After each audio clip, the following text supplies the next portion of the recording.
Gipamatud-an sa Iligan City nga abunda paghihapon ang kadagatan niini sa mga dagkong isda. Gani isip kabahin sa Diandi Festival 2022, gipahigayon ang jigging competition nga gisalmutan sa mga anglers gikan sa nagkalain-laing parte sa Visayas ug Mindanao. Ang detalye sa report ni PJ De La Peña. Gidayungan kining 25 kilos nga yellowfin tuna nga kuha sa angler nga si Jake Olivo. Kini ang iyang entry sa Sintak 2 jigging competition sa Iligan City. Kini sab ang 6.9 kilos nga giant trevally nga kuha ni Ruel Selgas sa lawod sa Iligan. 62 ka anglers gikan Visayas ug Mindanao ang misalmot sa kompetisyon nga giorganisa sa Iligan Anglers Club.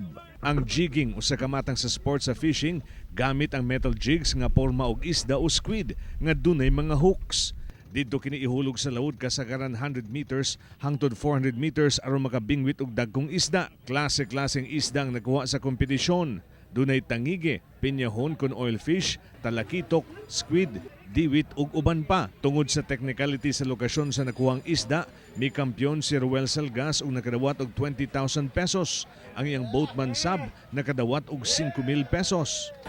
Actually nakuha namo siya ang among isda diri sa Akmak, diri sa Iligan City around 7 o'clock in the morning. Ang meters deep is 160 meters. So fortunately naland na po namo by God's help. Dugang kakitaan sab sa mga mananagat ang susama nga kompetisyon tungod ginirentahan ang ilang bangka ug sila sab ang magsilbing guide ingon man boatman.